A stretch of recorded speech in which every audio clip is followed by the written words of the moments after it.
recomiendan después de esta combinación es un calcioantagonista del tipo de hidropiridinas, que es o anlodipino o nifedipino. Pero el nifedipino ya que usamos ahora es de 30 miligramos. Inclusive hay de ese, pues es mucha dosis y el paciente puede presentar ciertos datos de intolerancia. Acuérdense de la calidad de los medicamentos. Desafortunadamente, pues sí incide,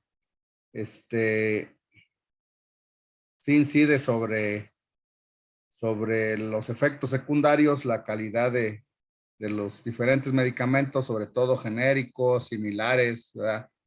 Entonces, si utilizamos la terapia doble, lo que dice esta diapositiva es que desde el primer paso del tratamiento vamos a tener la probabilidad de acertar en 70% de los casos, es decir, 70-80% de los casos vamos a controlar la presión del paciente si iniciamos con terapia doble. Con la monoterapia, solo en 30% de los casos se controlan con monoterapia. Entonces, pues acuérdense que tenemos que esperar por lo menos un mes para hacer ajustes de tratamiento, que es lo recomendable. La mayoría de los antihipertensivos tienen su mayor efecto al mes de iniciados. Y solamente, pues, la monoterapia tiene pocos candidatos, sobre todo los pacientes de edad avanzada, que ya dijimos, pacientes que tienen problemas mentales, quizás, enfermedad avanzada, esperanza de vida corta. Todos los demás pacientes deben recibir terapia doble, que tiene otra ventaja, dice, es mucho más barata. Pues bueno, yo no diría mucho más barata, sí es algo más barata. Les vuelvo a repetir, desafortunadamente en la actualidad la mayoría de los medicamentos que combinan dos en una sola tableta, la mayoría son de patente, lo que ya no los hace tan baratos, pero ya hay genéricos que combinan estas dos terapias. En sector salud, pues obviamente ya están iniciando a comprarse estos genéricos que tienen la combinación en una sola tableta. La triple terapia, dice acá, la patogenia de la hipertensión interactúa en el sistema nervioso simpático, sistema renina, angiotensina, sistema sodio y volumen intravascular.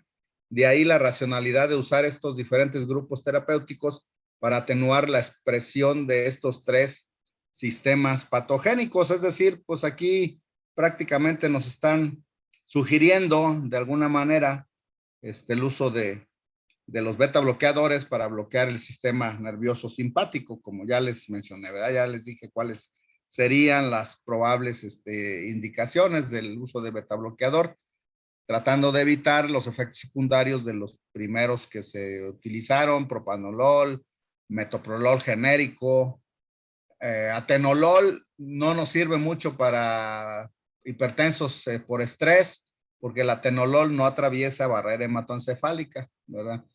Entonces, bueno, aquí se resumen las razones para el empleo de combinaciones. Una es la eficacia, la efectividad y la eficiencia. Tener varios frentes de ataque, es decir, atacamos sistema renina-angiotensina, atacamos volumen intravascular. Anticontrarregulación, también cuando se utilizan inhibidores del sistema renina-angiotensina o inhibidores de la ECA, el propio organismo se defiende y empieza a echar a andar mecanismos de contrarregulación de esta inhibición que en algún momento dado pueden estar atenuados por el uso del diurético o por el uso de los ahorradores de potasio, que también son diuréticos, ¿verdad? Mejorar la adherencia, una sola tableta es mejor que 2 o que 3 tabletas al día.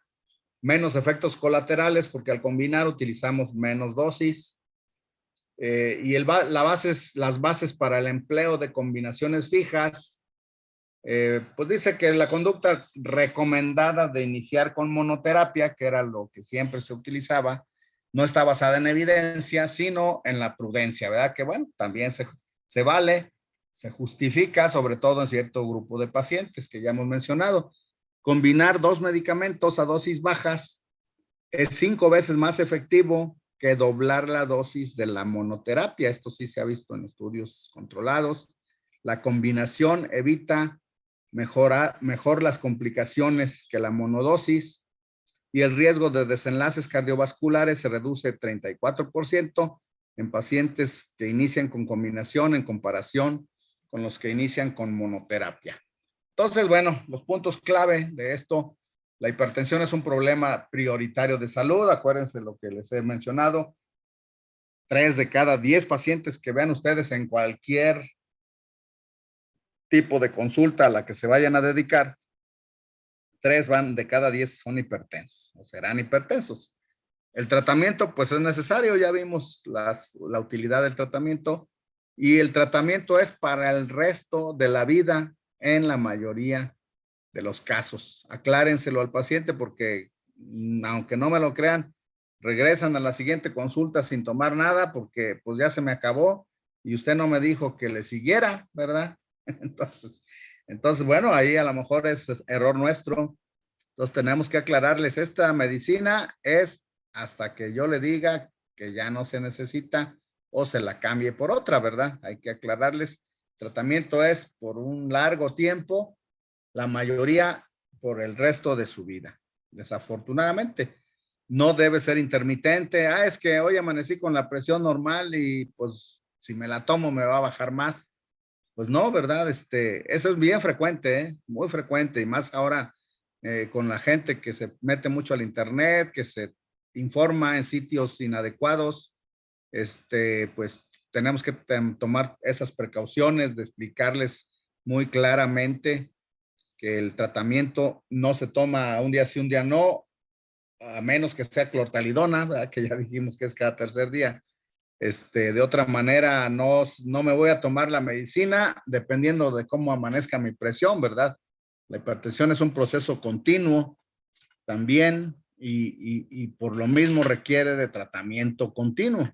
Es más, los medicamentos no duran ni siquiera, como les digo, raro es el que dura 24 horas de genérico. Los de patente, pues la mayoría, pero genéricos similares duran menos, entonces a veces ni siquiera estamos cubriendo con tratamiento antihipertensivo las 24 horas, ¿verdad? Máxime si el paciente por su cuenta deja de tomar ciertas número de dosis al día, pues entonces la situación empeora, ¿verdad? Las modificaciones al estilo de vida, pues ya lo mencionamos, son muy importantes, ya vimos cuál es el impacto de utilizar cada una de ellas.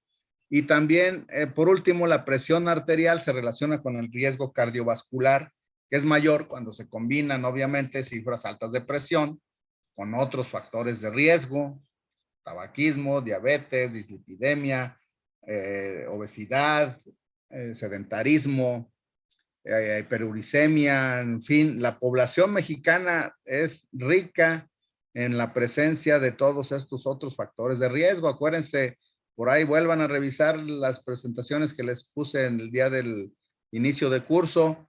Ahí les pongo la frecuencia de presentación de factores de riesgo en la población mexicana, que es muy alta, ¿verdad? Bueno, en este estudio dice que para la población general todavía es conveniente mantener la definición de hipertensión con cifras de 140/90. Entonces, bueno, esta es la Sociedad Latinoamericana de Hipertensión, que es la que, pues, en la que debemos de basarnos como latinos, como latinoamericanos, ¿verdad?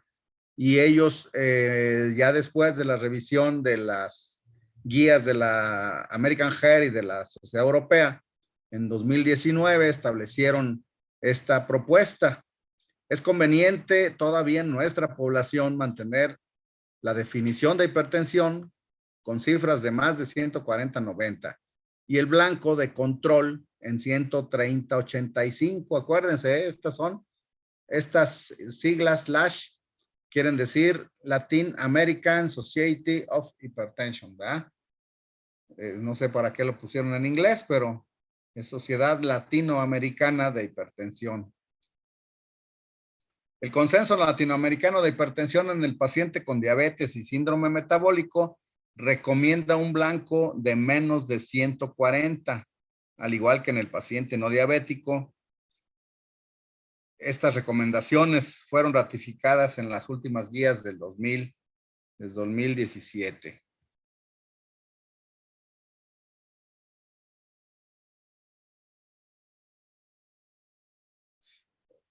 Es importante también mencionar esto. Hay situaciones o condiciones específicas en hipertensión que pueden hacer que ciertas clases específicas de drogas se prefieran más que otras. Por ejemplo, inhibidores de la ECA o bloqueadores de receptor de angiotensina en pacientes con diabetes o síndrome metabólico, debido a que las variables metabólicas no se ven afectadas o aún mejoran por estos agentes.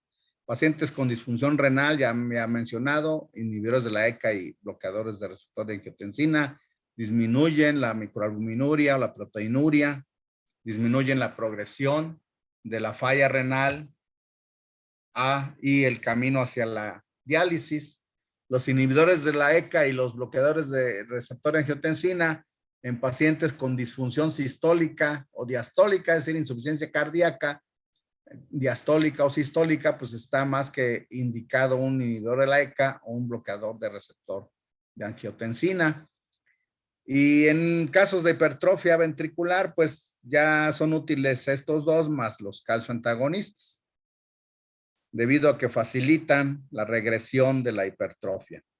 Beta bloqueadores, ya lo mencionamos, en pacientes con cardiopatía coronaria, y yo les vuelvo a insistir en los pacientes relativamente jóvenes, de 30 a 60 años, en cuyo componente provocador de hipertensión es un componente de estrés socioeconómico y de su entorno familiar y laboral muy, muy importante. La mayoría de ellos inclusive tienen trastornos del sueño, ¿verdad?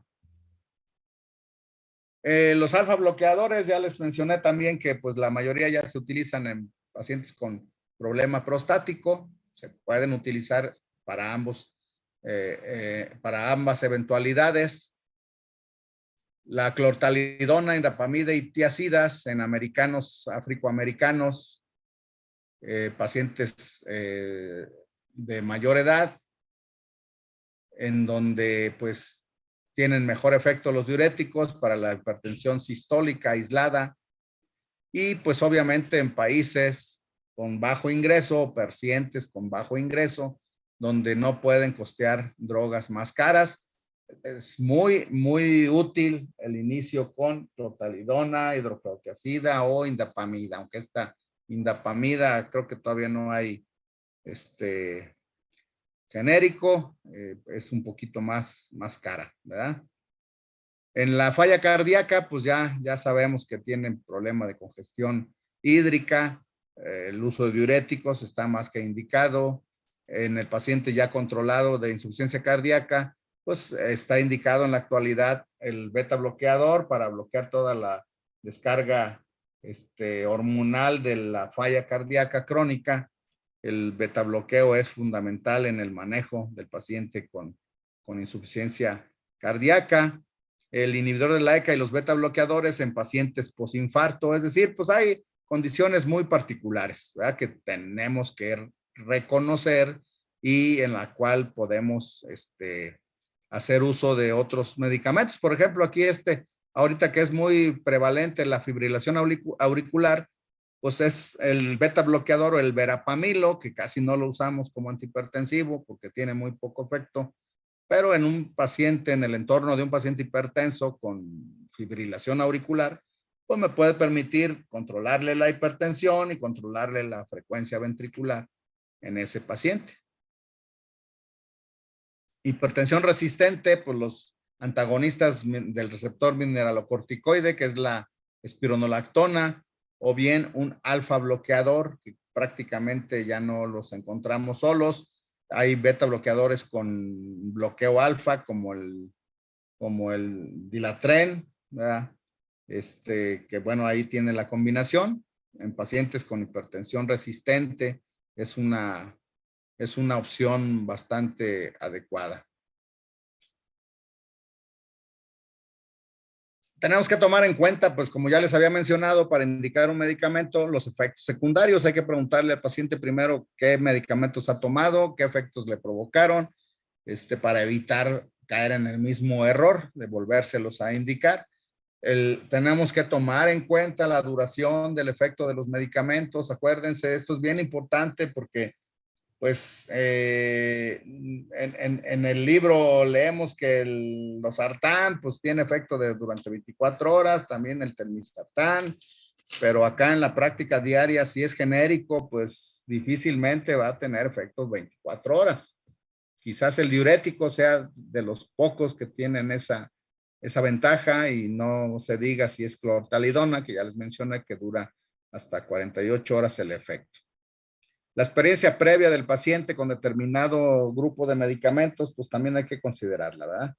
El efecto de las drogas antihipertensivas sobre otros factores de riesgo, que ya con los nuevos betabloqueadores, que eran los más satanizados, pues ya se está evitando esa situación.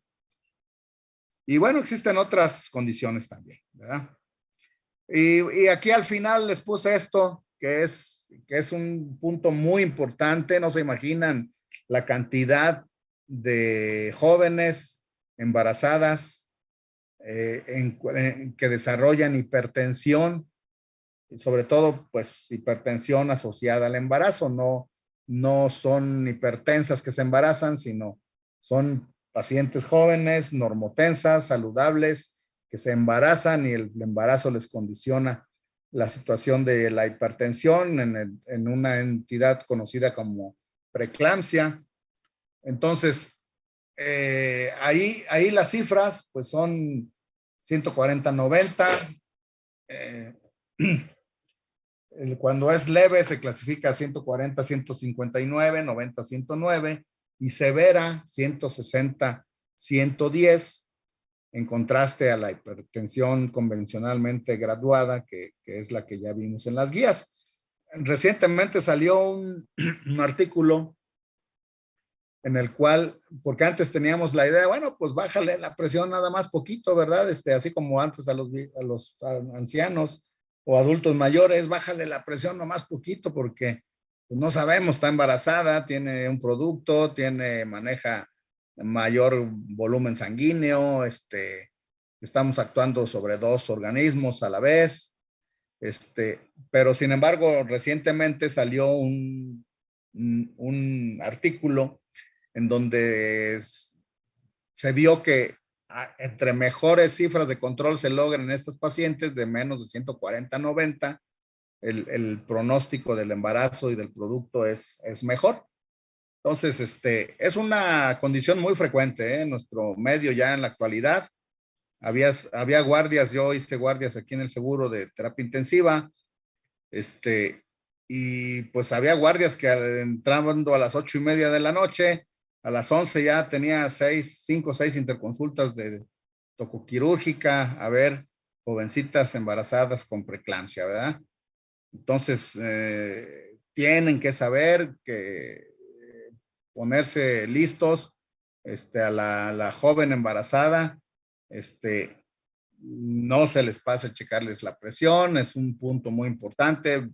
Chequenle los pies, si están edematizados, háganles general de orina, ver si tienen proteinuria. Pues les va a tocar ver algunos casos en el servicio social, ya en la práctica del hospital general, seguro, etcétera, ¿verdad? Entonces, bueno, la hipertensión gestacional se desarrolla después de la 20ª semana de gestación y se resuelve usualmente 6 semanas después del parto. La preeclampsia es una hipertensión gestacional con proteinuria significativa, más de 300 miligramos en 24 horas.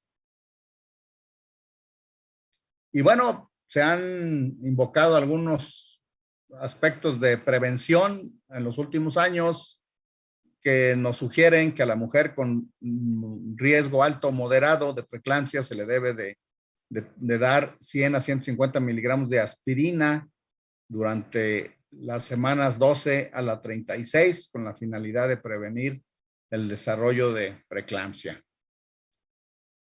Y bueno, existe también la preeclampsia de alto riesgo, la paciente con enfermedad hipertensiva durante un embarazo ya previo, la paciente con enfermedad crónica renal, enfermedades autoinmunes como el lupus o el síndrome antifosfolípido. Acuérdense que el embarazo saca a relucir o empeora la condición de este tipo de pacientes con enfermedades de la colágena, diabéticas tipo 1, tipo 2 e hipertensas crónicas, ¿verdad? Son pacientes de alto riesgo de preeclampsia en las cuales probablemente sea conveniente administrarles la aspirina en las semanas que ahí se menciona, ¿verdad?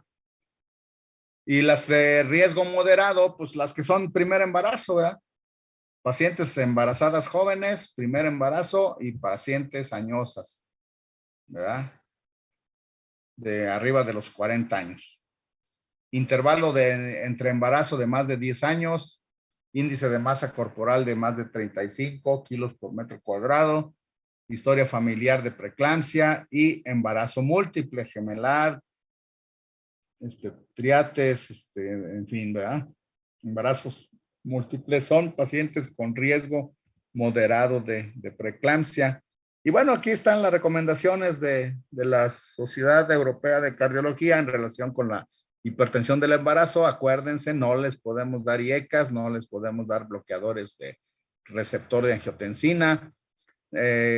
Desafortunadamente aquí en México tenemos muy pocas opciones. Siguen estando como opciones la metildopa, la prazosina, los calcio antagonistas, sobre todo de hidropiridinas, hidralacina.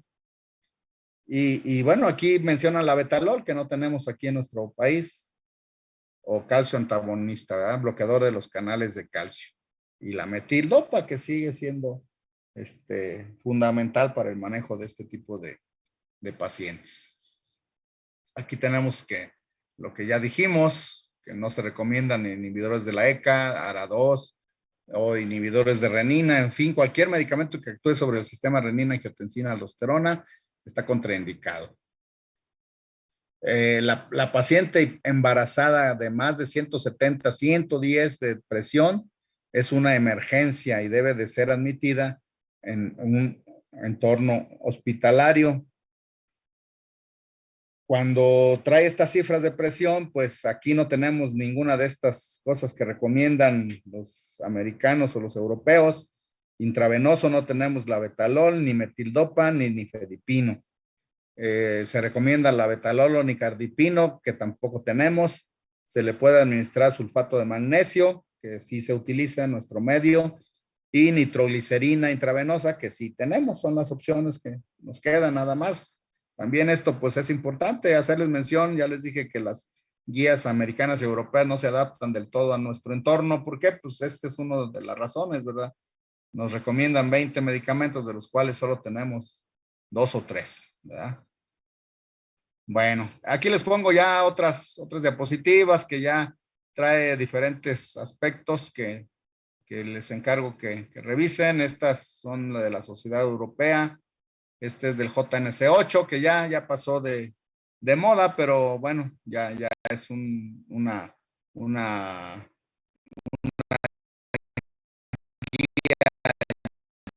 ahorrar, porque pues bueno, es la última antes de las nuevas. Y bueno, muy importante este punto, las causas de hipertensión resistente. Eh, la primera, medición inapropiada de la presión arterial, exceso de ingesta de sodio, terapia diurética inadecuada, es decir, no le estamos dando diurético o no se lo estamos dando adecuadamente, dosis inadecuada, interacción con otras drogas que hacen que el paciente no mejore sus cifras de presión, como son los antiinflamatorios no esteroideos, drogas ilícitas, simpático-miméticos o anticonceptivos orales, ingesta excesiva de alcohol y causas identificables de hipertensión arterial.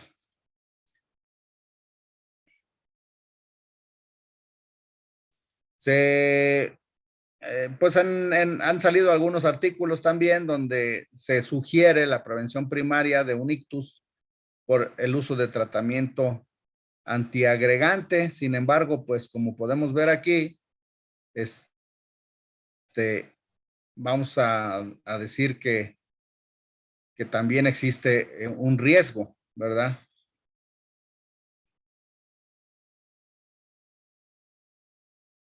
A los que se les dio aspirina solamente se beneficiaron los pacientes con menos de 145 de presión, abusados. Aquí esto es muy importante, ¿sí?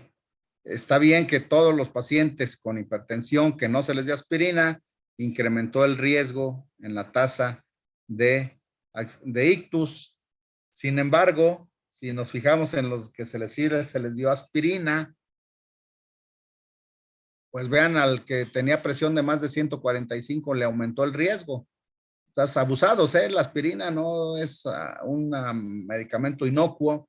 Para empezarla a usar en un hipertenso, primero tenemos que estar seguros que tenemos controladas sus cifras de presión y solo así le vamos a disminuir el riesgo en un 20% si tiene 130, 145, en un 30% si tiene menos de 130 de presión. Esto es muy importante, son aspirina ahorita ya cualquiera la receta y está bien usarla como todos desearíamos que fuera muy útil en prevención primaria. Es muy difícil lograr estudios que avalen esto porque se ocupan muchísimos pacientes, que entonces no es factible hacer estudios de prevención primaria o es muy complicado por el número de pacientes que se requerirían. Bueno, pues terminamos este tema. Vamos a seguir con el tema de... Me avisan si sigue viendo, porque ya tengo que abrir otro y siempre me complica un poco.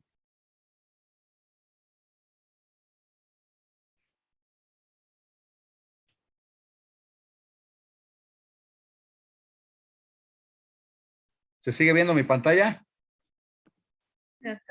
Sí. Ok, ¿sí se ve emergencia hipertensiva? Sí. Sí. Sí. Ok. ¿Sí cambian? Sí. Sí. Sí. Ok, qué bueno, qué bueno. Bueno, vamos a ver esta situación en la que también quiero volverles a insistir en aclarar lo que está bien hecho y lo que no está bien hecho en relación con las emergencias hipertensivas y lo que tenemos y no tenemos, porque pues es muy bonito ver en las guías 20 medicamentos recomendados y desafortunadamente no los tenemos en México, ¿verdad? Entonces todo eso tenemos que decirles, ¿verdad? A mí me pasó cuando empecé la residencia en el seguro, pues yo muy usuario de las últimas guías de manejo de la úlcera péptica. En el expediente le indico un medicamento que venía indicado ahí como el mejor para la úlcera péptica y pues resulta que ni lo teníamos en México, ¿verdad? Entonces, pues sí, es muy bonito ver las guías, es muy bueno saber, tenemos que conocerlas, pero hay que adecuarnos pues a nuestro entorno, ¿verdad? Entonces, emergencia hipertensiva se define como la elevación de la presión arterial a cifras de más de 180 sobre 120, complicada, esta es una característica del término emergencia, complicada con disfunción de órgano blanco, que puede ser inminente o progresiva. Requiere una disminución de la presión arterial.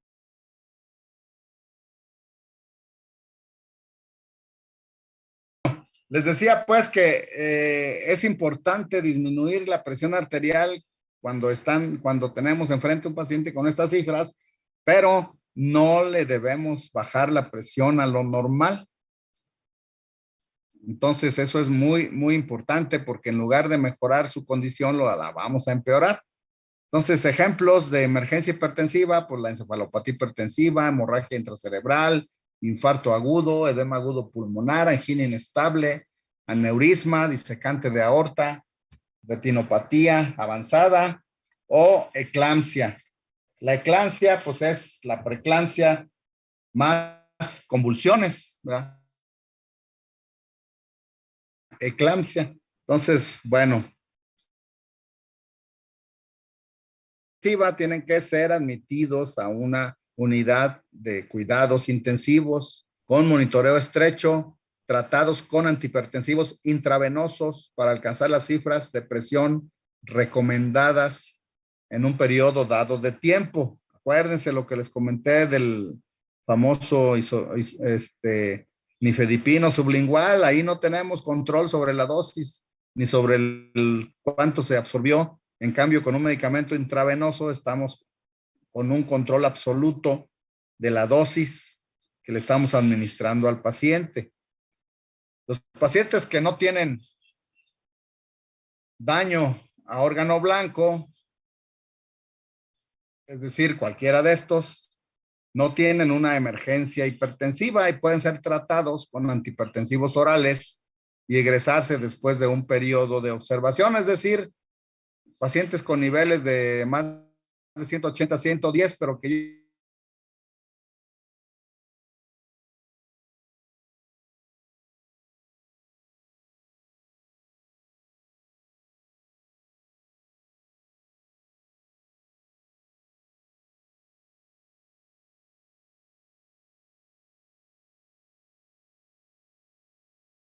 tratamiento oral, acuérdense que les dije que nifedipino de 30 o de 10, más bien, mejor dicho, de 10, que ya creo que ya casi ni hay, nifedipino de 10 o captopril 50 miligramos son buenas opciones para vía oral, no sublingual. En vía oral, 50 de captopril, que es casi la única indicación que ya les recomiendo de captopril. Idealmente, pues que sea original, ¿verdad? Si no, pues bueno, ni modo. Y 10 de nifedipino, pero tomado vía oral con agüita, que se tome el paciente. El efecto lo vamos a tener entre 20 y 30 minutos. Vamos a tener el paciente ahí en observación. Empieza a mejorar la presión, pues ya le empezamos otro medicamento de mayor efecto, ¿verdad? Entonces, si el paciente no llega con datos de repercusión a órgano blanco, le podemos iniciar manejo vía oral. La recomendación es alguno de estos dos. Hipertensión maligna es una emergencia hipertensiva caracterizada por una elevación severa, usualmente mayor de 200, 120, abusados otra vez. Si el paciente llega sin manifestación alguna clínica, no debemos de actuar de manera muy agresiva. Hay que irle bajando la presión a ese paciente. Quizás ya estas cifras sí se prestan para un evento agudo que lo complique a este paciente con esas cifras. Entonces, pues sí, vamos a utilizar la vía intravenosa, pero bajarle la presión arterial de manera gradual. En estos casos, pues lo podemos encontrar al paciente con retinopatía avanzada, hemorragia en flama, exudados cotonosos, papiledema, que ya vimos las manifestaciones de la hipertensión en la retina, ¿verdad? Entonces, paciente con hipertensión severa, aguda, mediada, órgano blanco, no, pues es una hipertensión descontrolada, ¿verdad? Le empezamos medicamentos orales, lo vigilamos un rato, algunas horas para ver el efecto de los medicamentos orales que le dimos y lo podemos egresar en unas horas más.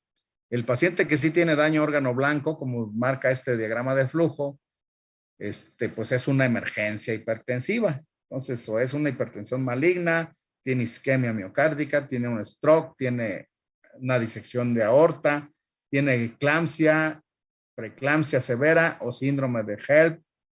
Entonces, aquí vamos a tratarlo de acuerdo al daño en órgano blanco involucrado. Dentro de la fisiopatología de la hipertensión severa no controlada, pues puede ser presión inducida por natriuresis, incremento en las resistencias vasculares renales, falla en la autorregulación. Esta natriuresis inducida por presión activa el sistema renina-angiotensina. provoca daño a la microcirculación y daño a órganos blancos. En los pacientes en los que se sospecha emergencia hipertensiva, pues hay que hacerles un stock de laboratorio más o menos completo, ¿verdad? Desde estudio de sangre, hemoglobina, cuenta plaquetaria, vamos a hacerle pruebas de función hepática, renal, electrolitos, en búsqueda también de alguna causa secundaria de hipertensión, general de orina, obviamente un electrocardiograma, fondo de ojo, hacerle enzimas miocárdicas, ver que no se está infartando, una radiografía de tórax, un eco, en caso de necesario, puede ser conveniente una tomografía cerebral para búsqueda de hemorragia intracraneal. Acuérdense de lo que les dije cuando vimos encefalopatía hipertensiva, una paciente que les llega con cefalea, cifras muy elevadas de presión, le bajan la presión y sigue con una cefalea muy severa. Un adulto mayor raro que se queje en vano, ¿verdad? Entonces sigue con cefalea muy severa, abusados. Ese paciente puede tener una hemorragia subaracnoidea, que es lo que le está manteniendo la cefalea insoportable, ¿sí? Tengan mucho cuidado de no dar de alta a esos pacientes. Puede ser que sea necesario un ataque de abdomen o tórax, ¿verdad?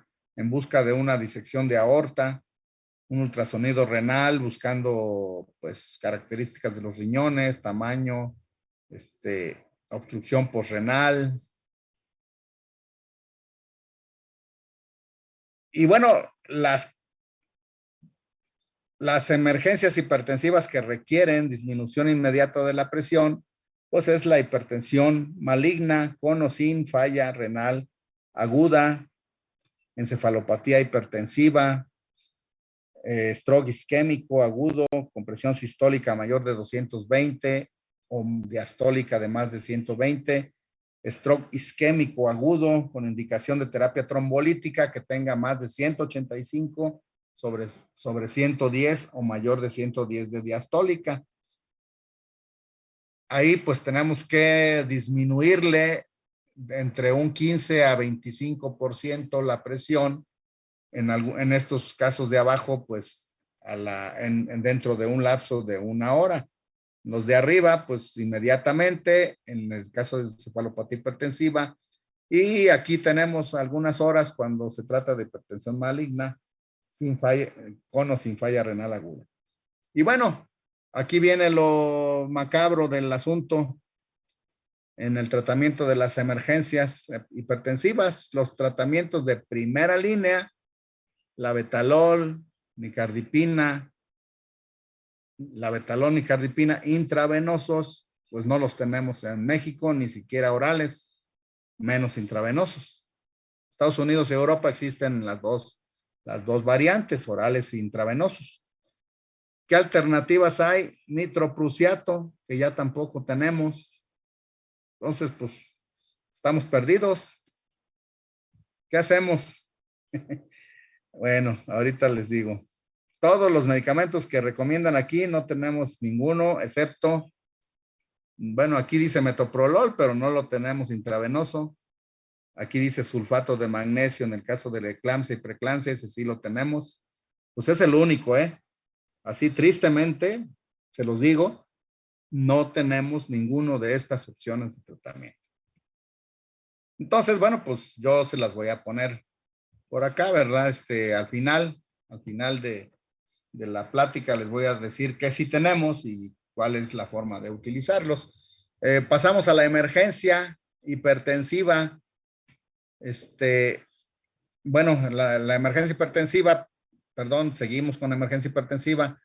Pues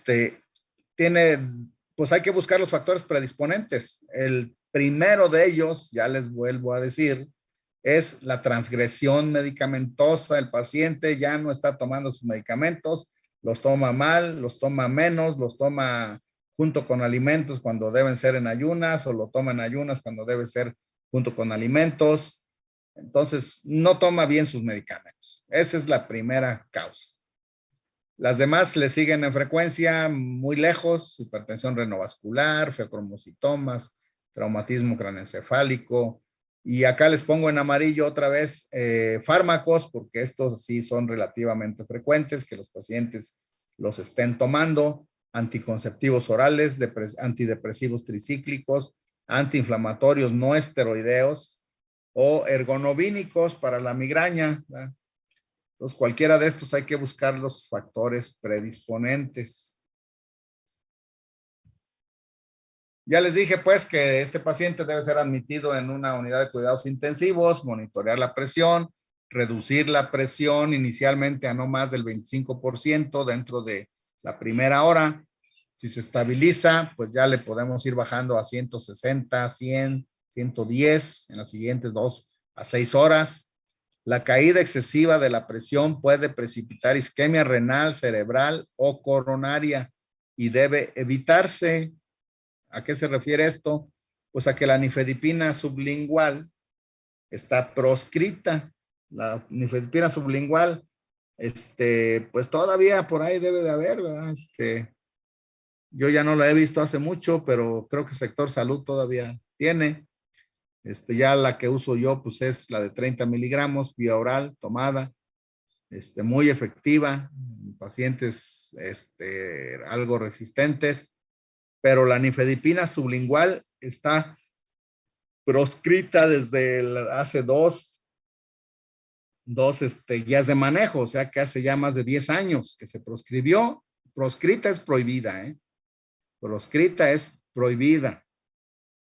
Entonces, ya tiene más de 10 años que se prohibió usar esta medicina de la forma en que se utilizaba.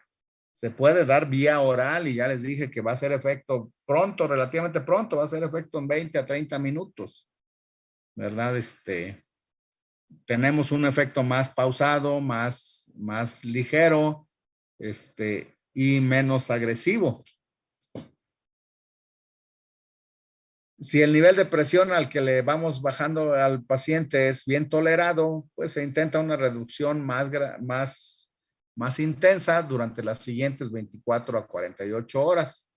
Donde no debemos de bajarles la presión a lo normal es en el EBC isquémico, la disección de la aorta y el uso de trombolíticos.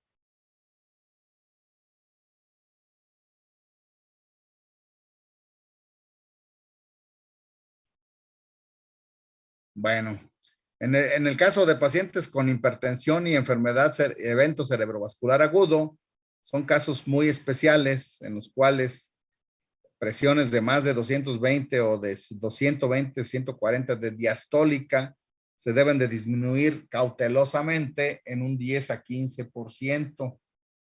Si la presión diastólica es más de 140, tenemos que disminuir mediante el uso de nitroprusiato, que ya es muy raro hallarlo. Lo que vamos a usar es nitroglicerina intravenosa. Y en el caso de que tengamos que usar trombolíticos, pues la presión sistólica, si se encuentra arriba de 180 y la diastólica arriba de 110, es contraindicación absoluta. ¿Qué vamos a hacer? Pues vamos a tratarla y ya una vez controlada, pues le podemos administrar el trombolítico. Las medidas no farmacológicas pues son también parte importante del manejo. Tenemos que ponerlos en reposo absoluto antes que nada. Una línea vascular, ya sea periférica o central, si se requiere, si tiene menos de 90 de saturación, pues ponerle oxígeno por catéter nasal. Si tiene un aumento en el trabajo respiratorio, pues utilizar otra modalidad de apoyo respiratorio. Si está inconsciente y con aumento grave de trabajo respiratorio, pues intubarlo, intubación traqueal temprana y ventilación mecánica asistida. Es un paciente que debe tener monitoreo electrocardiográfico continuo, electrocardiograma de reposo de 12 derivaciones, radiografía de tórax, y en condiciones ideales, pues un ecocardiograma, ¿verdad?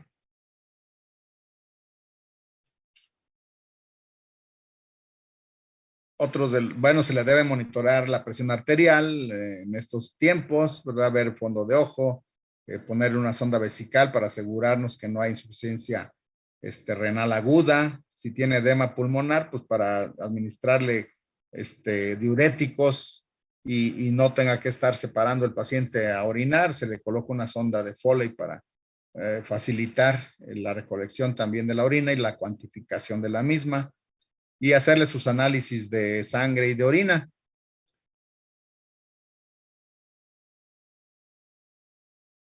En este caso, obviamente, pues sí es importante utilizar fármacos que actúen rápido, los preparados de efecto prolongado, como el Celoquen puede ser, o como pues la mayoría de los bloqueadores de receptor de angiotensina, que duran 24 horas, pero el efecto no inicia tan rápido.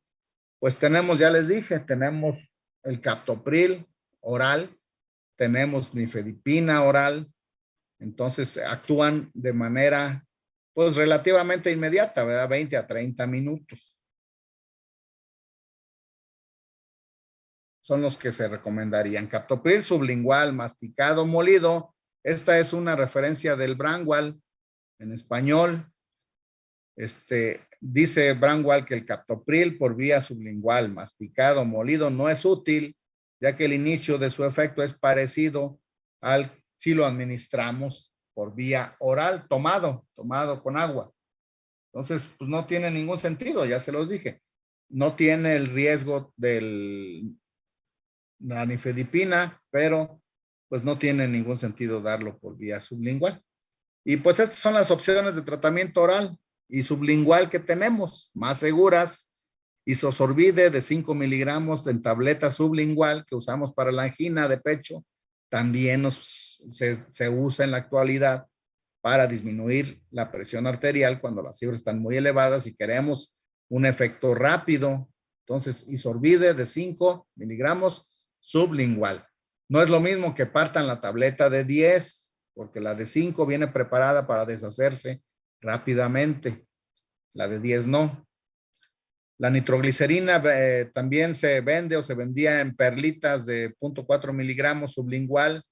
El efecto de ambas dura 3 horas. Entonces, si estoy monitoreando a mi paciente y estás resistente a la presión arterial elevada, pues se la puedo dar cada 3 horas sublingual, ¿verdad? Porque dura 3 horas el efecto.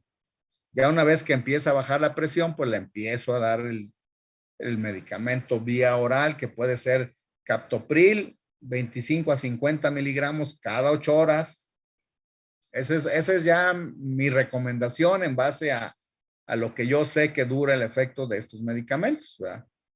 Estas no están tomadas de ningún libro, obviamente, pues sí, la mayoría, las referencias, pero en Alapril 10 a 20 cada 12, si es genérico, metoprolol 100 cada 12, atenolol 100 cada 12, nifedipino 10 cada 6. ¿Por qué? Porque el efecto va a durar 6 horas. Estos todos son vía oral. Prazosin 1 miligramo cada 8, clonidina, que ya casi ni existe, 100 miligramos cada 8 horas.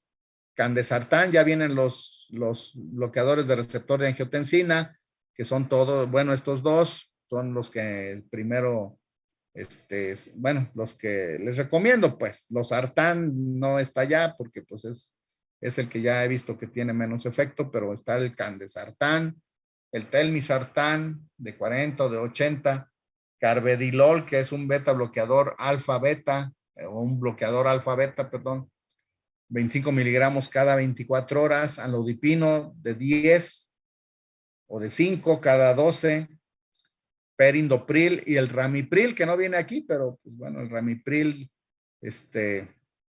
también es una buena alternativa. Perindopril también por ahí salió y parece que todavía se encuentra por ahí, es de los inhibidores de la ECA, que también tienen un poquito más efecto que el captopril en la actualidad.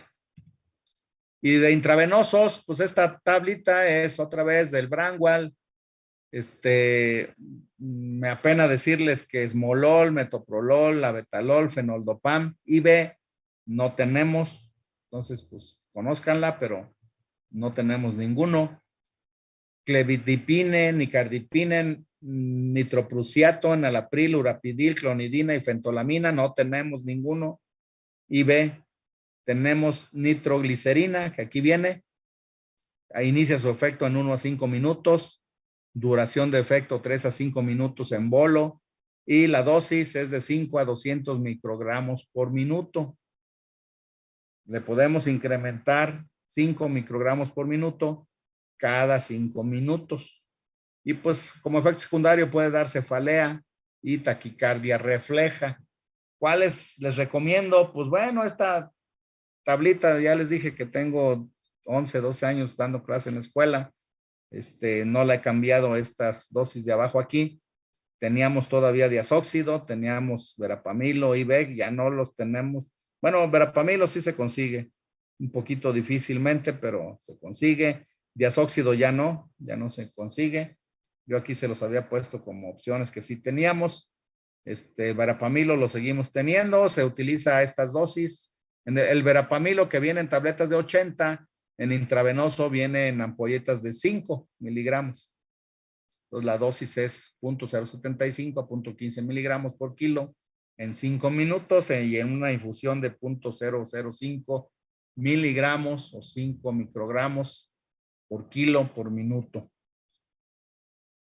Entonces las opciones que tenemos pues básicamente son verapamilo y nitroglicerina. No la puse acá abajo porque acá está arriba la nitroglicerina.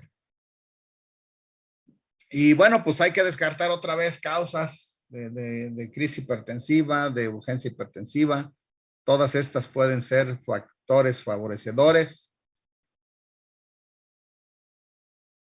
Hipertensión resistente, ya les dije que, bueno, pues cuando se da un tratamiento adecuado y el paciente tenemos la seguridad de que se apega al tratamiento y no se alcanzan las metas, entonces estamos ante una hipertensión resistente. Entonces a esos pacientes hay que hacerles una serie de estudios, descartarles, hacerles monitoreo de presión arterial ambulatoria, hacerles estudios pues de tiroides, de daño renal, ver cómo está la dieta, interrogarlos exhaustivamente, buscando obviamente que no están llevando a cabo los cambios en el estilo de vida que estamos sugiriéndole desde el inicio del tratamiento, ¿verdad? Y pues bueno, descartar cualquiera de estas otras causas, ¿verdad? De hipertensión resistente.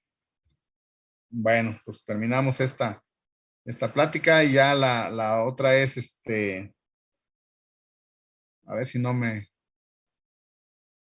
pierdo otra vez aquí con las.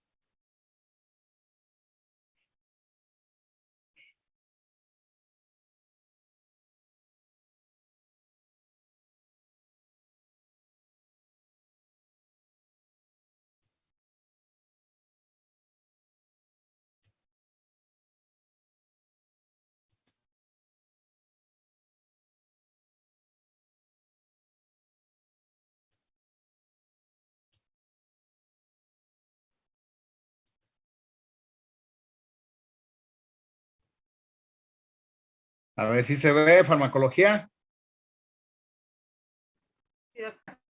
¿Sí? Sí. Ok.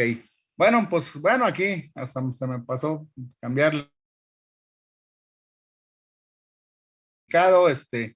Pues en 2 años no ha habido grandes cambios.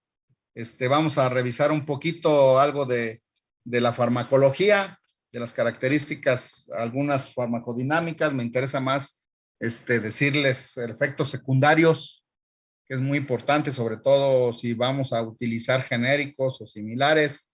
Entonces, bueno, en esta diapositiva son los mecanismos de base de las drogas utilizadas en el tratamiento de la hipertensión. Aquí nos muestran los sitios de acción de las 4 categorías de drogas antihipertensivas, ¿verdad? Sistema renina, angiotensina, aldosterona. Vasodilatadores actúan sobre la vasoconstricción arterial y sobre el aumento de las resistencias periféricas. Los simpaticolíticos actúan sobre la activación del sistema nervioso central, activación del sistema renina-angiotensina. Los diuréticos actúan sobre el volumen sanguíneo, frecuencia cardíaca y contractilidad. y aumentando en el aumento del gasto cardíaco. Y los inhibidores del sistema renina-angiotensina pues actúan sobre la activación del sistema renina-angiotensina, ¿verdad? Entonces, bueno, vamos a empezar con los diuréticos. Son drogas con capacidad de incrementar el volumen de orina o la diuresis y disminuir el líquido excesivo del espacio extracelular. Los diuréticos tiacídicos son los que más se utilizan en la clínica, en uso general y como antihipertensivos. Se les llama saluréticos o natriuréticos porque aumentan la excreción urinaria de sal. Entonces, estos diuréticos tienen también el efecto adicional que es el uso en la hipertensión arterial, en el glaucoma. Algunos incluso son capaces de disminuir la diuresis o el volumen de orina en la diabetes insípida, ¿verdad? Bueno, esta es la representación diagramática de la nefrona, donde nos muestra los sitios del túbulo principal donde actúan los diferentes diuréticos que interfieren con la reabsorción del sodio, ¿verdad? Los agentes osmóticos, inhibidores de la anhidrasa carbónica, actúan en el sitio 1, las xantinas actúan pues ya en la nefrona, los diuréticos de asa actúan en el sitio 2, las tiazidas en el sitio 3 y los anticaluréticos en el sitio 4. Se les ha denominado también inhibidores del simporte sodio-cloro y son los diuréticos tiazida y parecidos. Su mecanismo de acción es que inhiben la resorción de sodio y cloro en el túbulo contorneado distal, inhibiendo al simportador de sodio-cloro al competir por el sitio de unión para el cloro. De esta manera aumentan la excreción de sodio-cloro, aumentan la eliminación de potasio, aumentan la excreción de ácido úrico en forma aguda, disminuyen la eliminación de calcio en forma crónica y eliminan magnesio, muy abusados con esto, ¿verdad?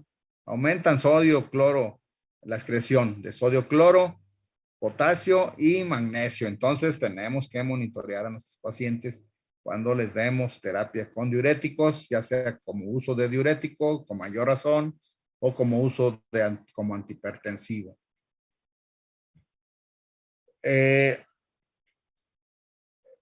Hay diferentes factores que van a determinar la respuesta del paciente a los diuréticos.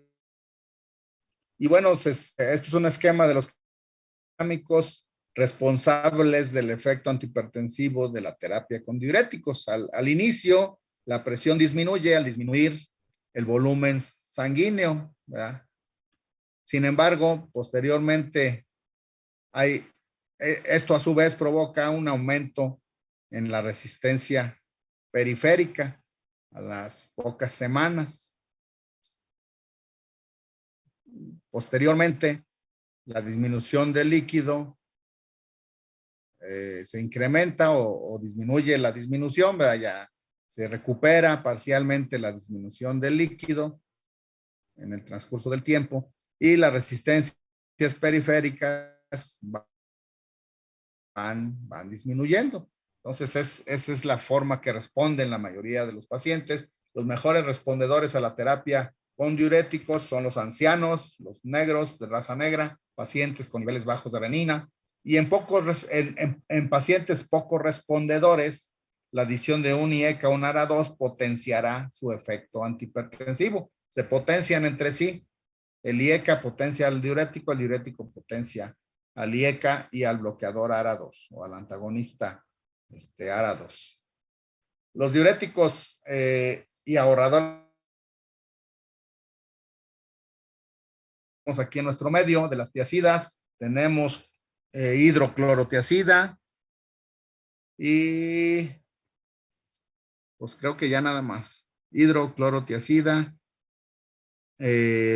sulfonamidas no tiazidas, la clortalidona, indapamida, son los que tenemos en nuestro medio y aquí están las dosis a las que se utilizan. Evidentemente aquí la dosis es de uso diurético. Acuérdense que les dije que estos medicamentos se utilizan como antihipertensivos a las dosis bajas, es decir, hidroclorotiazida a 12.5, clortalidona a 12.5 o 25, indapamida, esa sí se utiliza a 1.25 o a 2.5, pero igual es preferible 1.25 como antihipertensivo. Y la duración del efecto, vean, clortalidona de 24 a 72 horas, hidroclorotiazida 12 a 18 horas, indapamida 24 horas. Los diuréticos de asa en realidad no se utilizan como antihipertensivos, ténganlo muy en cuenta, excepto en un paciente con insuficiencia renal que está con sobrecarga de volumen importante, hipertenso, y que no tiene tratamiento de sustitutivo, no tiene hemodiálisis, no tiene diálisis peritoneal, no tiene trasplante renal. Ahí, o inclusive a lo mejor sí la tiene, pero no se le está dando el número de sesiones adecuada, como ya les comenté. O sea, y ese paciente todavía tiene función renal residual, todavía orina, por decirlo así, todavía orina, pues entonces ahí nos puede servir el diurético de asa como antihipertensivo, solamente en esa situación. Obviamente, en un paciente hipertenso con falla cardíaca severa, pues le vamos a dar diurético, no para tratarle la hipertensión, pues sí para disminuirle la congestión venosa sistémica o pulmonar que tenga el paciente en falla cardíaca. Como antihipertensivos habitualmente no utilizamos diuréticos de asa, eso ténganlo muy presente. Sí los utilizamos el amiloride como retenedores de potasio, triamtereno, espironolactona y eplerenona como diuréticos y como antihipertensivos. Acuérdense el uso de bloqueadores de la aldosterona en hipertensión resistente, espironolactona y eplerenona son indicados en hipertensión resistente. Nada más tengan cuidado con la retención de potasio, sobre todo espironolactona. La dosis, pues habitualmente 25 miligramos, igual que con los otros diuréticos. Las dosis bajas son las que nos son útiles como antihipertensivos. Aquí lo vuelvo a repetir en esta diapositiva. Los diuréticos deben utilizarse a dosis bajas. La clortalidona 12.5 o 25. Clorotiazida, hidroclorotiazida 6.25 a 12.5. No se mostró mayor efecto antihipertensivo con dosis más altas, únicamente se obtuvo efecto diurético, ¿verdad? Pues es obvio.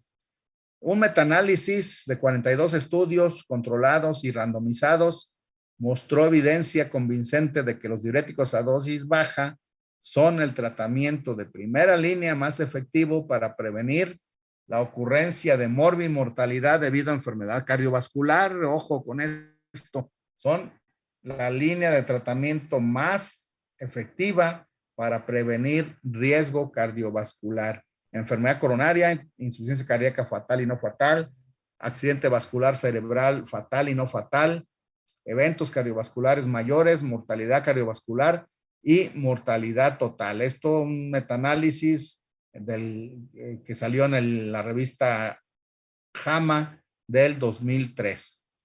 La asociación de una tiazida con un ahorrador de potasio disminuyó la mortalidad de origen coronario hasta en un 50%, abusados, quizás por favorecer los niveles adecuados de potasio. La hipocalemia es un mal pronóstico en muchos sentidos en el paciente cardiópata en general. No se diga si es isquémico. Favorece arritmias, ¿verdad? Clortalidona, el nombre comercial es el Higrotón, viene tabletas de 50, aquí creo que nada más hay de 50.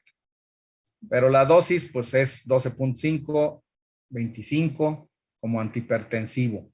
Es el de efecto más potente y de mayor duración, 24 a 72 horas.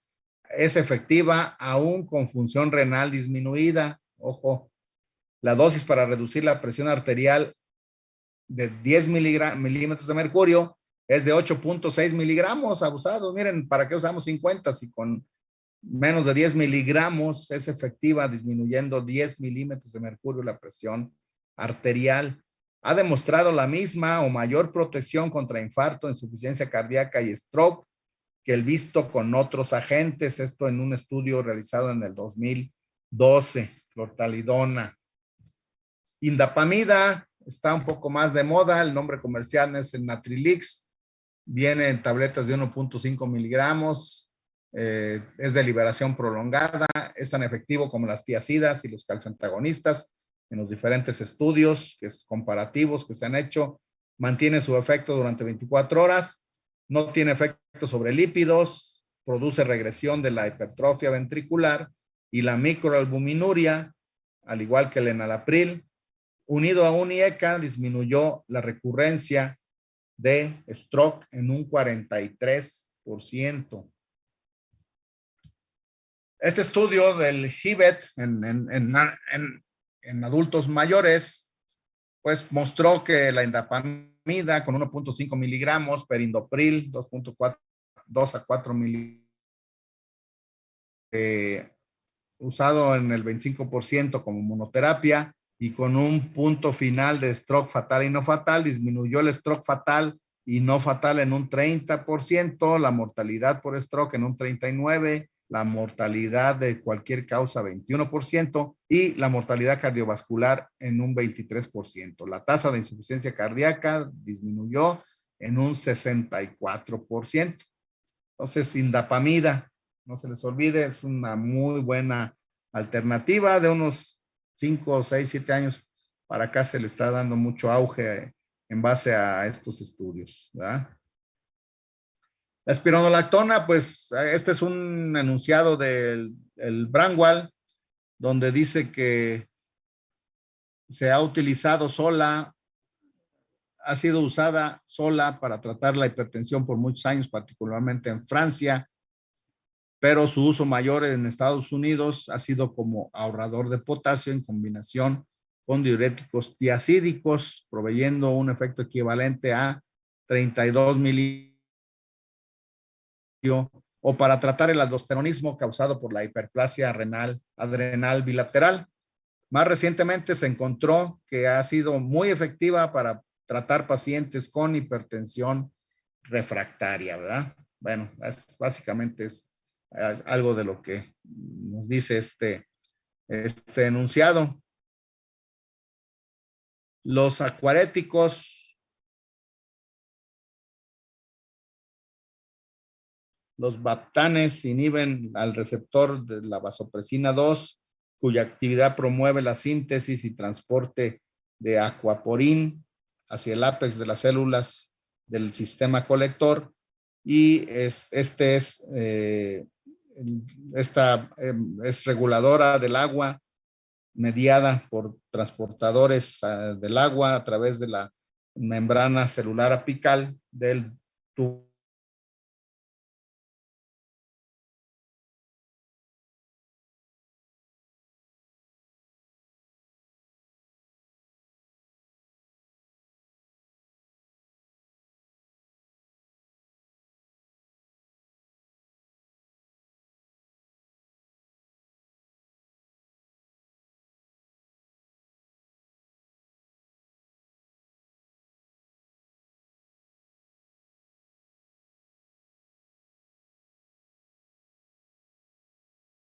Con Ibaptan, Satabaptan, pues realmente esos no son de lo que normalmente usamos. Obviamente, bueno, este es el mecanismo de acción de los diuréticos, disminuyen la reabsorción de sodio y magnesio, pueden provocar hipomagnesemia, provocan saloresis y diuresis, que puede provocar hiponatremia, disminuyen el volumen plasmático, disminuyendo el gasto cardíaco, pueden provocar hipotensión postural, disminuyen flujo sanguíneo renal, disminuyen el índice de filtración glomerular, provocando azoemia prerrenal,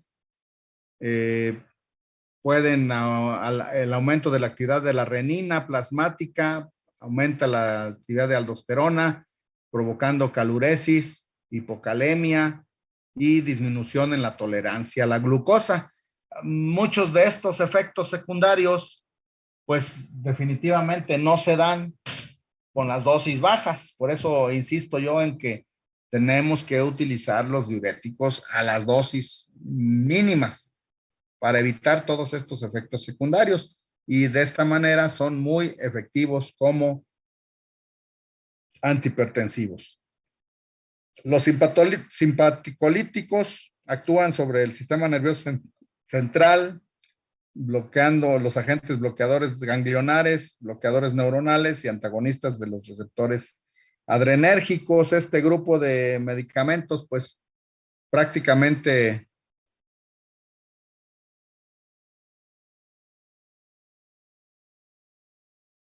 pues lo que hacen es inhibir la actividad del sistema simpático, actúan centralmente inhibiendo la descarga simpática central y activando los receptores alfa-2 adrenérgicos en el tallo cerebral, llevando a una disminución del flujo simpático hacia los tejidos periféricos y los órganos. Los receptores beta adrenérgicos pues actúan de la siguiente manera. El bloqueo beta adrenérgico interactúa con un receptor en la membrana celular, se une a la adenilciclasa para producir AMP cíclico, el cual actúa como segundo mensajero intracelular, permitiendo la de los canales de calcio. Este libro de OPI que ven aquí, OPI 2005, bueno, es una versión ya un poco antigua. Las nuevas, no, bueno, las imágenes que les muestro son de esa versión, pero son las mismas que tienen la versión nueva, por ahí anda en el 2013, por ahí. Sí les recomiendo, es terapéutica, fármacos en cardiología se llama, de Lionel Opie. Ese es un libro que les recomiendo que tengan a la mano, es un manualito pequeño, muy comodito para traerlo, o traerlo, bueno, ahora ya con la tablet y la computadora y el celular ya puede uno cargar todos los libros ahí, ¿verdad? Pero bueno, incluyanlo en su bibliografía, Lionel Opie, fármacos en cardiología. Entonces, pues tenemos que el incremento de la actividad de la enzima miosina ATPase al activar la troponina C explica el aumento de la velocidad de contracción. El efecto lucitrópico, que es un aumento en la velocidad de relajación, se produce por la fosforilación de la proteína fosfolambano que controla la velocidad de recaptación de calcio al interior del retículo sarcoplásmico, y pues por ahí es donde actúan los bloqueadores del beta, del receptor beta. Tenemos que hay 3 tipos de receptores beta: beta 1, que se encuentra mayormente en corazón; beta 2, músculo liso bronquial y vascular; beta 3, en tejido adiposo, que en los últimos años se considera que aumenta la producción de óxido nítrico en la insuficiencia cardíaca; y el antagonismo competitivo del receptor beta adrenérgico es la característica común responsable de disminuir la presión arterial de este tipo de medicamentos. Los beta 1 se les llama también cardioselectivos, bloqueadores beta 1 o cardioselectivos, y los mecanismos propuestos para explicar las acciones antihipertensivas de los beta bloqueadores pues son reducción del gasto cardíaco, inhibición de la renina y probablemente a otros niveles del sistema renina, angiotensina, aldosterona, efectos sobre el sistema nervioso central, que son los que a veces buscamos con los pacientes estresados, con descarga simpática severa del sistema nervioso central.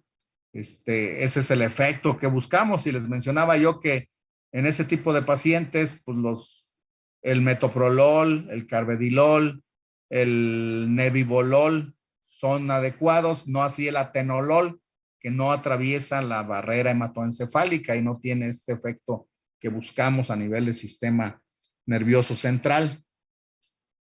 Los efectos de los receptores beta presinápticos pues reducen la liberación de norepinefrina, la reducción de la resistencia vascular periférica también es otro mecanismo, mejoría en la complianza vascular, reducción en el tono vasomotor, reducción del volumen plasmático, reajuste del nivel vasoreceptor, atenuación de la respuesta a las catecolaminas durante el ejercicio y el estrés, que es lo que realmente, como les decía, buscamos en el paciente que les decía yo, hipertenso, joven, de 30 a 60 años, frecuentemente está favorecida su hipertensión por el estrés. Entonces, en ellos es importante utilizar beta bloqueadores. Entonces, el bloqueo beta, pues, produce estos efectos. Ya vimos a través del mecanismo del AMP cíclico. Y finalmente, los efectos de la disminución de la entrada de calcio a la célula va a ser disminución de la frecuencia cardíaca, disminución de la velocidad de conducción y disminución de la fuerza de contracción. Por este último efecto es que se evitaba su uso en la insuficiencia cardíaca o se contraindicaba su uso en la insuficiencia cardíaca y ahora debido a sus efectos sobre la descarga hormonal que produce la insuficiencia cardíaca, pues están más que indicados los beta bloqueadores, pero abusados en la insuficiencia cardíaca compensada. Entonces tenemos que los efectos de los beta bloqueadores son inotrópico negativo, cronotrópico negativo, dromotrópico negativo, antiarrítmico, antiisquémico. Interactúan con estas drogas, así que abusados, interactúan con verapamilo, diltiazem, digoxina, miodarona, disminuyendo aún más la frecuencia cardíaca y la contractilidad. Y también interactúan con otros inotrópicos negativos, como son los bloqueadores de los canales de calcio. La mayoría de los antiarrítmicos son inotrópico negativos y la mayoría de los anestésicos. Aquí vean esta diapositiva, ya es del OPI del 2012. Entonces, bueno, pues beta 1 contra la cardioselectividad beta 2. Los beta 1 selectivos producen bradicardia, efecto inotrópico negativo y disminuye la presión arterial. Tiene menos broncoespasmo, menos efecto también sobre los vasos periféricos, lo mismo que menos efectos metabólicos y circulatorios. Los no selectivos tienen efectos similares cardíacos y antihipertensivos, pero tienen más efecto marcado sobre el área pulmonar, puede producir vasoconstricción y puede producir broncoconstricción. Básicamente se diferencian en los efectos secundarios, ¿verdad? Y ya les decía yo del nebivolol, que prácticamente no tiene estos efectos secundarios a nivel de bronquios, de vasos periféricos y de órganos sexuales, ¿verdad? Y bueno, existen una serie de indicaciones de los beta bloqueadores, la cardiopatía isquémica, la isquemia silente, el paciente posinfartado, la isquemia perioperatoria, la hipertensión arterial, que es el caso que nos ocupa, en el feocromocitoma, están indicados siempre y cuando el paciente le iniciemos primero un alfa bloqueador y después el beta bloqueador. Hipertensión severa perioperatoria, está más que indicado el uso de beta bloqueadores. Aquí nos ponen al esmolol, pues, pero en la actualidad es el metoprolol, el bisoprolol y el nebivolol, ¿verdad? Son los que más se utilizan en la actualidad. Esmolol, pues no lo tenemos oral, no lo tenemos IV tampoco. Entonces, bueno, estos son los diferentes tipos de beta bloqueadores o bloqueadores beta adrenérgicos, los no selectivos. Aquí en México tenemos solamente el propanolol, de estos no tenemos ninguno, de estos tenemos atenolol, metoprolol, bisoprolol, de no tenemos ninguno, actividad simpático intrínseca, y de los bloqueadores alfa beta, de estos tres solo tenemos carvedilol, y el nuevo nebivolol, que tiene un efecto vasodilatador, pero mediado por óxido nítrico. No es bloqueo alfa, sino es un efecto vasodilatador mediado por óxido nítrico. Por eso puede favorecer la función sexual en el hombre, ¿verdad? Y esta ya se las pasé hace rato cuando vimos en relación con el nebivolol, que no tiene los efectos secundarios de la mayoría de de los beta bloqueadores previos, y al contrario, pues tiene efectos favorables, ¿verdad? Pues ya no la brincamos. Propiedades farmacodinámicas de todos estos beta bloqueadores, de los cuales solo tenemos carvedilol y bisoprolol y atenolol. De aquí tenemos nada más metoprolol, nebivolol. Vean la cardioselectividad. Beta 1 del nebivolol, pues es bastante buena. Tenemos propanolol, que ya no se los recomiendo para uso cardiológico. Ese se usa más en profilaxis de migraña, en pacientes jóvenes con crisis de ansiedad, taquicardia, diaforesis, las supuestas pacientes con hipotensión arterial, que para mi modo de particular de ver no existe. Son crisis de ansiedad o son depresiones enmascaradas en hipotensiones. Se curan con antidepresivos, por cierto. Pues otros beta bloqueadores, más beta bloqueadores, de los que tenemos nada más, ya les dije, metoprolol, atenolol, bisoprolol, carvedilol, nebivolol. Algunas otras características. Los beta bloqueadores de tercera generación disminuyen la frecuencia cardíaca, la contractilidad, la conducción, tienen efecto vasodilatador. En el caso del carvedilol, bloqueo alfa asociado. En el caso del nebivolol, incrementa la biodisponibilidad de los óxido nítrico. Los de tercera generación, pues son carvedilol y nebivolol. Disminuyen la liberación de renina de las células juxtaglomerulares, disminuyendo la actividad del sistema renina-angiotensina aldosterona, y tienen todos estos efectos cardiovasculares benéficos. Disminuyen la presión, disminuyen la demanda de oxígeno miocárdico, disminuyen la retención de agua y sal, disminuyen el estrés oxidativo e inflamatorio, y atenúan el remodelado cardiovascular.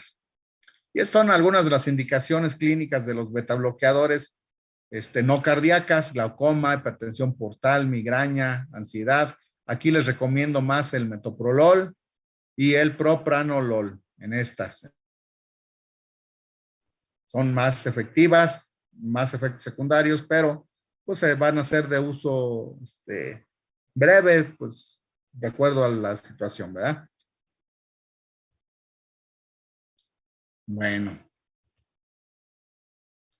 Las dosis de los betabloqueadores que yo les recomiendo: el metoprolol genérico viene en tabletas de 100, una tableta cada 12 horas, si es genérico, intercambiable, por eso aquí le pongo GI.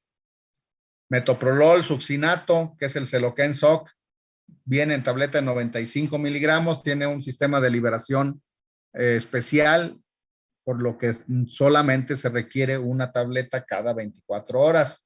Tartrato de metoprolol, que es el opresor, viene en tableta de 100 miligramos, una tableta cada 24 horas. De estos, la vía de eliminación es hepática. El atenolol viene en tabletas de 100 y de 50 miligramos, una cada 12 o 24 horas. Su vía de eliminación es renal, abusados. No se puede usar en la insuficiencia renal. Carvedilol viene en tabletas de 6.25, 12.5 y 25 miligramos. Se utiliza, una tableta cada 24 horas. Bisoprolol viene en tabletas de 2.5 y 5, una cada 24 horas. Y el nebivolol, tabletas de 5 miligramos, se puede usar de media a una tableta cada 24 horas según el efecto que queramos en nuestro paciente. Los efectos adversos de los beta bloqueadores, pues estos son ya de algunos años, ¿verdad? De los primeros beta bloqueadores. Algunos son afines a todos. Por ejemplo, la la disminución de la frecuencia, obviamente, más allá de la que queremos. Otros efectos ya les dije que ya no los tienen los nuevos, pero bueno, pueden causar depresión, pueden causar bradicardia sinusal, síncope, broncoespasmo, disnea, aunque los nuevos ya no, ¿verdad? Efectos colaterales. Se han reportado los siguientes efectos más comunes en pacientes que reciben beta bloqueadores: la fatiga, habilidad disminuida al ejercicio, ganancia de peso, disminuye sensibilidad a insulina, nuevo inicio de diabetes, elevación de triglicéridos, ligera elevación de potasio, tendencia al suicidio, exacerbación de psoriasis y disfunción sexual. Todos los anteriores al nebivolol. Y bueno, esto es importante, la ruta de eliminación, acuérdense. A nivel hepático se elimina propanolol, carvedilol, metoprolol, y a nivel renal, atenolol. Atenolol, nadolol ya no hay, antes había, pero ya lo sacaron del mercado. Entonces, atenolol no se puede usar en el paciente con enfermedad renal porque se elimina 100% por riñón. Bueno. Contraindicaciones de los betabloqueadores: estados de bajo gasto cardíaco, bradicardia excesiva. Contraindicaciones relativas: uso conjunto con verapamilo, diltiazem, amiodarona. Precaución cuando se usa con digoxina, aunque lo podemos usar en fibrilación auricular. Angina de Prinzmetal, no hay que usar el betabloqueador. Falla cardíaca no tratada o descompensada, no hay que usar beta bloqueador. Nebivolol, pues otra vez unas poquitas palabras acerca del nebivolol. Es un agente altamente cardioselectivo con propiedades vasodilatadoras periféricas mediadas por óxido nítrico. Sus metabolitos hepáticos probablemente son los que producen la vasodilatación y la prolongada vida media. Revierte la disfunción endotelial en hipertensión y puede explicar su uso en pacientes con hipertensos con disfunción eréctil. También hay un beneficio metabólico. En un estudio de 6 meses, nebivolol en contraste a atenolol a niveles iguales de presión incrementó la sensibilidad a la insulina y los niveles de adiponectina en hipertensos. La adiponectina es una hormona que se le ha visto muchas propiedades favorables. Nebivolol, dado en el estudio de seniors a adultos mayores con historia de falla cardíaca o una fracción de expulsión de 35 o menos, disminuyó la mortalidad por todas las causas, las hospitalizaciones cardiovasculares e incrementó la fracción de expulsión y redujo el tamaño cardíaco. En México tenemos pues 3 opciones: Lobivon, Temerit y nebivolol de Sandoz o Apotex, que son las opciones que tenemos del nebivolol en nuestro país. Y bueno, estos son los cambios que se ha dado en el uso de los betabloqueadores, ¿verdad? Es una gráfica muy curiosa en la cual pues el uso de los betabloqueadores ha cambiado desde 1962 a la actualidad. Los usos de los betabloqueadores actuales: falla cardíaca, posinfarto, arritmias ventriculares, supraventriculares, angina estable, angina inestable previamente adicionándole un calcio antagonista, hipertensión, tener cuidado solamente con síndrome metabólico. Bueno, pasamos a los calcioantagonistas. Tenemos 3 tipos de calcioantagonistas: la fenilalquilaminas, las benzotiazepinas y las dihidropiridinas.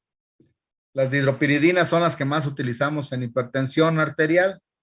Cada una tiene su sitio de unión en la membrana celular. Los calcioantagonistas pues van a bloquear los canales de calcio, ¿verdad?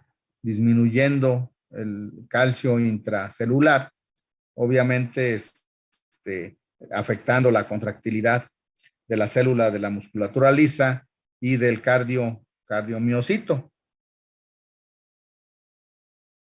También a nivel de la excitabilidad, los calcioantagonistas de los grupos fenilalquilaminas y benzotiazepinas, que son verapamilo y diltiazem, disminuyen la excitabilidad del nodo sinusal y disminuyen la conducción a nivel del nodo aurículo ventricular. Son efectos que no tienen las dihidropiridinas, que son el tercer grupo de calcio antagonistas. Aquí pues está la explicación de esta gráfica. Y pues bueno, aquí tenemos una gráfica del papel del calcio en la regulación del movimiento, el papel de los canales de calcio en la regulación del movimiento del ion calcio en el citosol del miocardio, ¿verdad?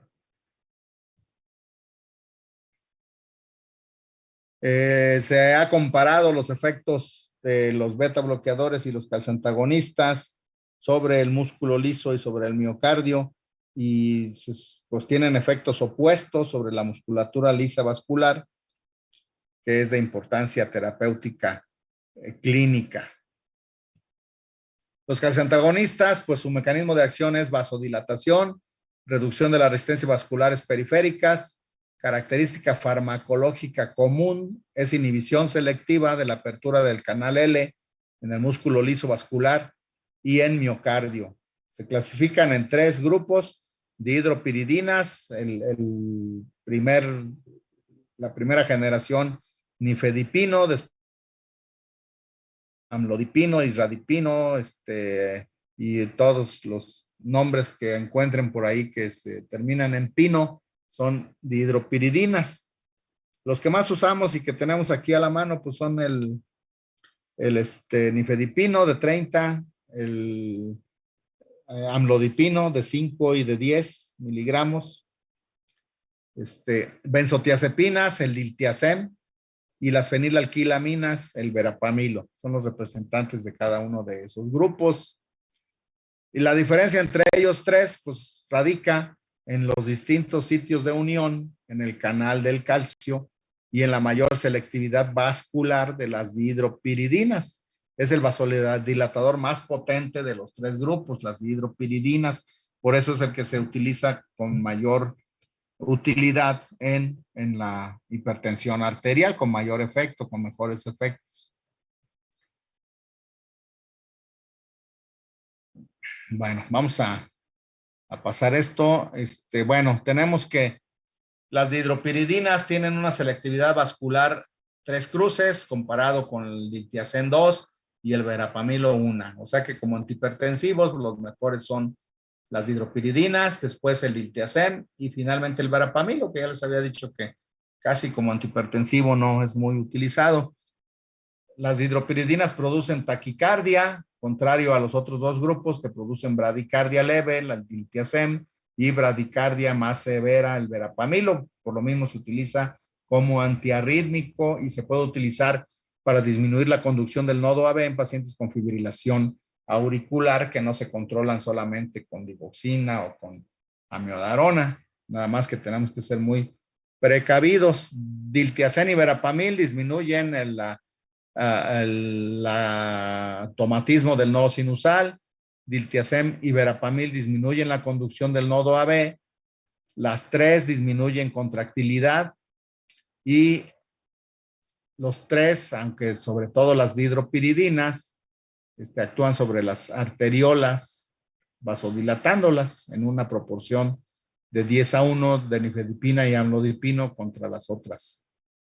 Las dihidropiridinas son altamente selectivas, 100:1 o más, contra felodipino, isradipino, nicardipino y nisoldipino. Bueno, esas son las dihidropiridinas altamente selectivas, son las más nuevas, felodipina y nicardipina son las que tenemos por aquí en el mercado. Verapamilo y diltiazem pues tienen menos efectos antihipertensivos, pero pues también tienen un amplio espectro de efectos terapéuticos como antiarrítmicos, sobre todo verapamilo, taquicardia supraventricular paroxística, se utiliza verapamilo, fibrilación auricular, se utiliza el verapamilo para disminuir la conducción a nivel del nodo AB, efectos antianginosos, antiarrítmicos, dilatadores arteriales, son inotrópicos negativos, disminuyen la hipertrofia ventricular izquierda y se pueden utilizar en el paciente postinfarto. Producen dilatación arteriolar, aunque menos que las dihidropiridinas, ¿verdad? Disminuyen la poscarga, disminuyen la presión arterial. Las contraindicaciones de las no dihidropiridinas, pues obviamente síndrome del seno enfermo, toxicidad digitálica, beta bloqueador, tener cuidado con el uso conjunto con beta bloqueadores, toxicidad digital tampoco deben de usarse, concomitantemente con beta bloqueadores, tener cuidado, en pacientes con bloqueo AB, pues no usarlos, en pacientes con falla sistólica, no usarlos, solamente se usan en falla diastólica. Y pues bueno, aquí hay unas contraindicaciones de algunos de ellos, ¿verdad? Estos son los diferentes calciantagonistas que hay en el mercado, dihidropiridinas. Aquí tenemos en México alodipino, felodipino, nifedipino, de acción prolongada. Y de acá arriba tenemos diltiazem y verapamil. Los dos los tenemos en el mercado. Bueno, aquí esta es muy importante, esta tabla en donde tenemos los efectos secundarios. Obviamente el mayor efecto sobre la presión causador de hipotensión, las dihidropiridinas. No la den sublingual, la nifedipina. Rubor, pues es más potente vasodilatador, produce hipotensión, rubor, cefalea y edema de tobillos, ¿verdad? Las dihidropiridinas prácticamente todas hinchan los tobillos. A veces las pacientes se quejan de eso, pero pues hay que explicarles que es mejor un tobillito hinchado que una arteria del cerebro sangrando, ¿verdad? Entonces, náuseas, la dihidropiridinas, bueno, igual en todas, bradicardia, obviamente más el verapamilo, trastornos de conducción más el verapamilo, y el diltiazem, pues es el de la medianía en este caso, ¿verdad? Menos vasodilatador potente, menos disminución de la conducción y de la frecuencia cardíaca, menos efecto vasodilatador, pero pues puede ser útil en ciertos pacientes, ¿verdad?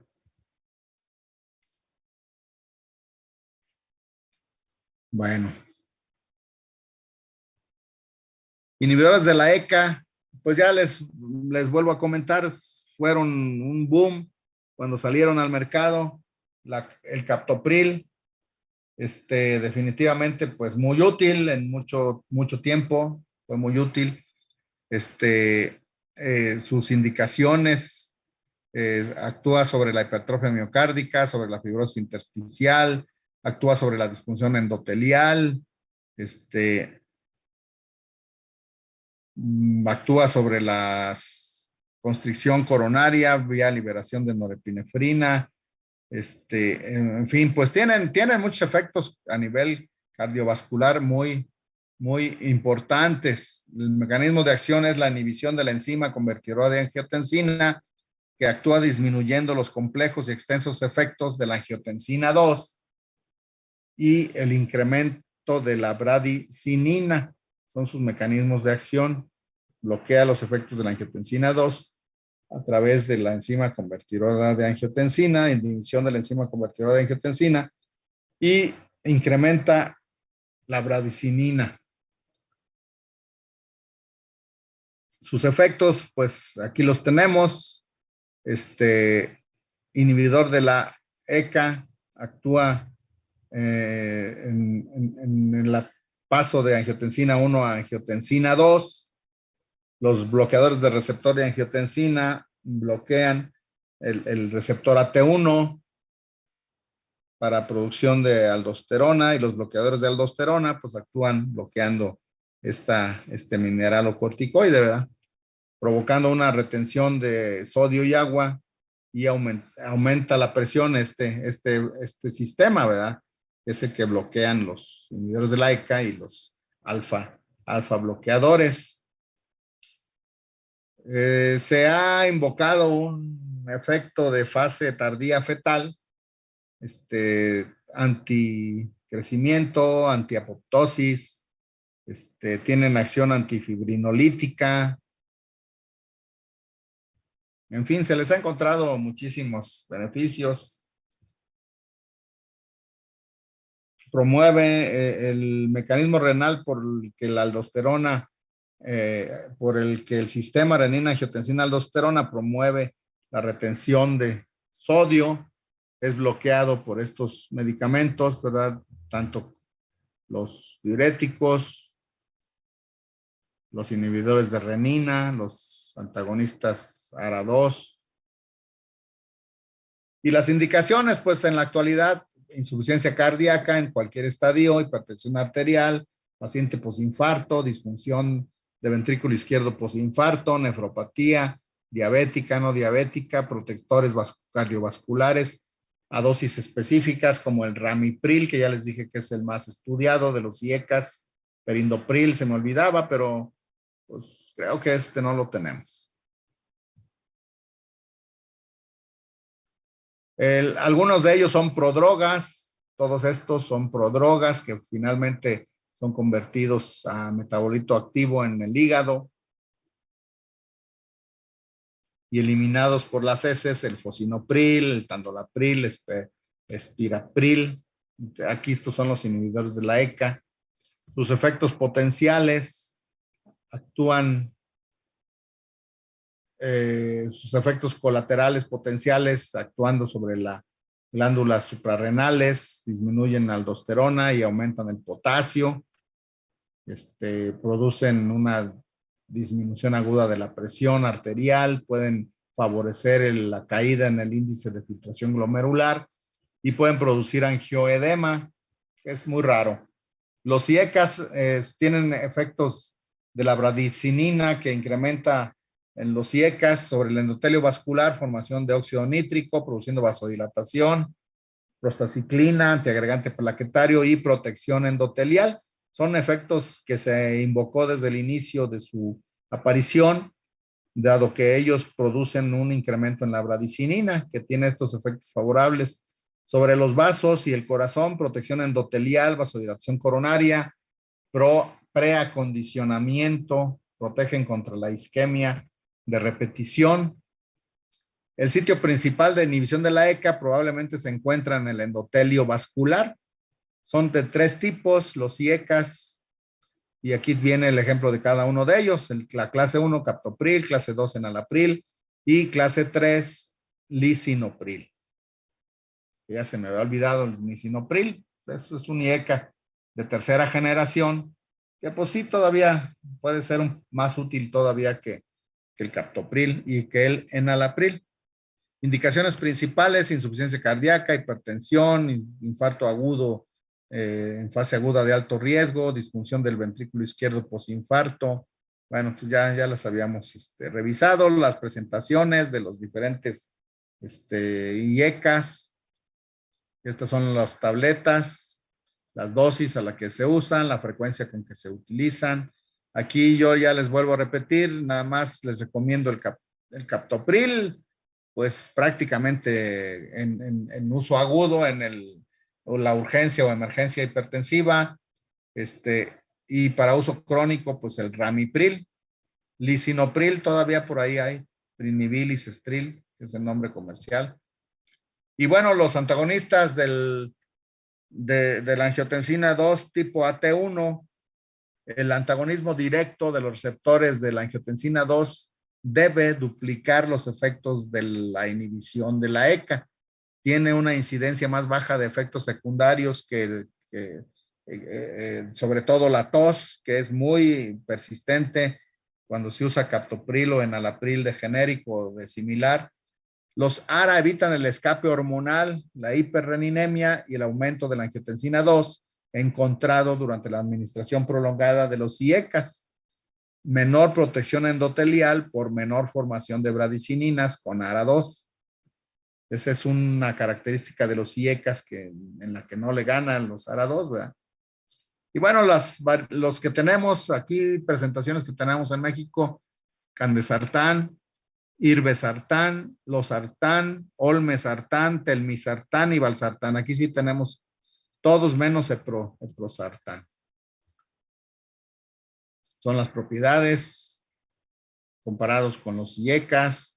Básicamente, pues tienen mejor efecto antihipertensivo, tienen menos efectos secundarios, se acercan al antihipertensivo ideal, ¿verdad? Su mecanismo de acción, pues aquí lo podemos ver, bloqueando la angiotensina 2, el receptor AT1 de la angiotensina 2, disminuyendo el daño sobre el endotelio, sobre la vasculatura, disminuyendo el remodelado después de la falla cardíaca, disminuyendo el daño renal, ejercen protección renal en la diabetes. Y bueno, los efectos secundarios de los IECAS y ARA2 son la tos, principalmente de los IECAS, la hipotensión, el deterioro de la función renal, angioedema, hipercalemia y lesiones dérmicas abusados con captopril. Contraindicaciones y precauciones: no deben de usarse en el embarazo ninguno de los dos. Pueden provocar insuficiencia renal grave después de la primera dosis. Hay que tener precaución con la hipercalemia,